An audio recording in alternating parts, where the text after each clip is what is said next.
Çağrı'nın başı işte. Her zaman Sandalye var mı? Sandalye parti olarak belki takip ediyorsunuzdur. Biz bu engelli kardeşlerimizle aramızdaki mesafeyi çok açmamaya çalışıyoruz. Sık sık ziyaretlerde bulunuyoruz. Özellikle bazı kesimlere işte bu annedir, bu babadır, işte efendim bu engellilerdir, işte bu şudur. Bize göre yılda bir gün koymak haksızlıktır. Biz sık sık bu ziyaretlerde bulunuyoruz. Tabii artık birkaç da dernekler olunca örneğin Başkanımız şu anda bir ev ziyaretleri yapıyor özellikle. Bazı kesimler var sadece 3 Aralık'ta gelip işte bir resim veriyorlar. Evet. Engeller konu mankeni değil. Yani engelliler toplumun gerçekleridir. Sosyal Aile Sosyal Politikalar Müdürlüğü'yle görüştüm.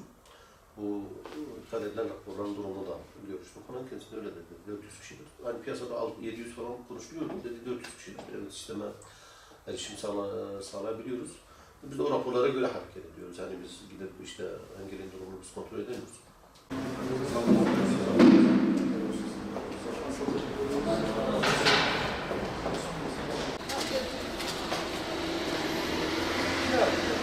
Nerededir? Çalanın başı sana hadi Bak bu Paris'e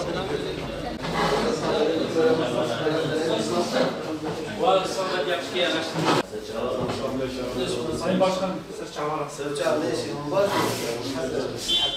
Serçe'yi kişi kodsa ne bu sadece bu hani proje engelliye falan şu Cuma 3 Aralık işte engeller buraya falan ne kadar bu ne bakımiyetli ne maaşlı. Çınar maaşına diye baba diyor. Allah aşkına bu insan bu halde beden aşağısı felç ve bunun engelli raporu iptal edilmiş. Bakım ücreti verilmiyor. Engelli ücreti de almıyor. 3 aylık da alamıyor. Yani şimdi bu nasıl Babanın bir şey? yanındasın diye. Nedir? İşte gerekçe efendim sen babanın yanında kalıyorsun. 3 Aralık Dünya Engelliler Günü münasebetiyle bazı engelli derneklerimizi ziyaret ettik. Doğrusu bu günler münasebetiyle bazı kesimleri ziyaret etmek hoşumuza gitmiyor. Allah'a şükür Hüdapar olarak aslında biz bu günlerin dışında da bu kesimlerimizin yanındayız. Özellikle bu engelli kesimiyle ilgili sanırım aramızda çok geniş bir mesafe yok. Sık sık ziyaret ediyoruz. Onlarla oturuyor, durumlarını, eksiklerini, ihtiyaçlarını, taleplerini soruyoruz. Allah'a şükür. Fakat hani usul de belki şunu gerektiriyor. Bu günleri vesilesiyle de, münasebetiyle de bugün özellikle ilk etapta görme engelli derneğimizi ziyaret ettik. Başkanlarıyla, işte üyeleriyle oturduk. Talep ve sıkıntılarını dinledik. Doğrusu bir sürü talepleri, bir sürü şikayetleri var. Özellikle şunun altını çiziyorlar bizim bu kardeşlerimiz. Tabii bütün engelliler adına konuştu bizim dernek başkanı. Dedi ki ya engelli kardeşlerimizi, biz engelleri devlet işe alsın ya da onurlu bir yaşam sürdürebilmek için tazminat bağlasın. Yani bir engelli birey devlet sırtına almalı. Devlet onun yükümlülüğünü üstlenmeli. Sosyal devlet anlayışı gereği devlet bir engelli bireyini kendi üstüne almalı. Yani ailesinin bakımına muhtaç etmemeli. Vereceği destekle onu onurlu bir şekilde yaşama tutunacağı, daha doğrusu bir pozitif ayrımcılık yaparak onun eksiklerini göz önünde bulundurarak, sıkıntılarını göz önünde bulundurarak daha rahat, daha dediğimiz gibi onurlu bir yaşama sahip olması için gereken desteği devlet sağlamak durumundadır. Çünkü bu devlet olmanın bir gereğidir ve devletin sırtında bir gerekliliktir, bir sorumluluktur. Tabii bir binaların girişinden tutun, işte efendim eğitimde ve bir yerlere ulaşmada, bilgi erişimine kadar bir sürü eksik sayıldı. Biz bunu zaten kapsamlı bir şekilde raporlaştırıp genel merkezimize de sunacağız. Özellikle son zamanlarda Batman için ifade edeyim, 400 engellinin evde bakım maaşı kesilmiş. Yani engelli raporu iptal edilmiş.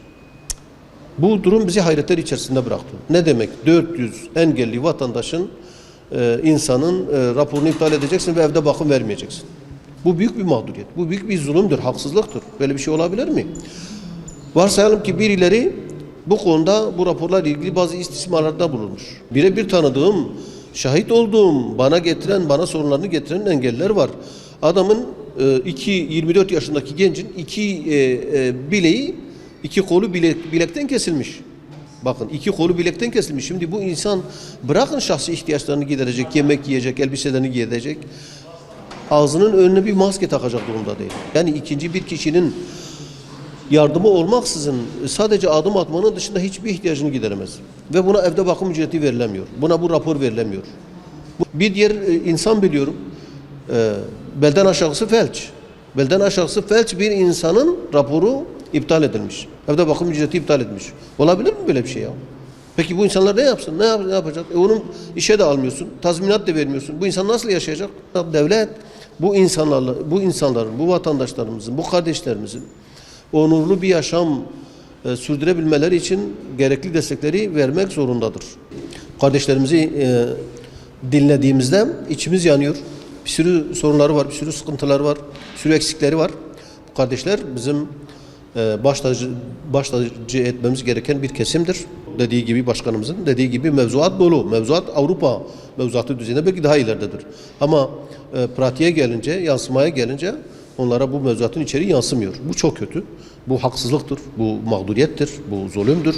Devletin bir an önce bu engelli kesimin üzerindeki bu engelleri kaldırmak zorundadır.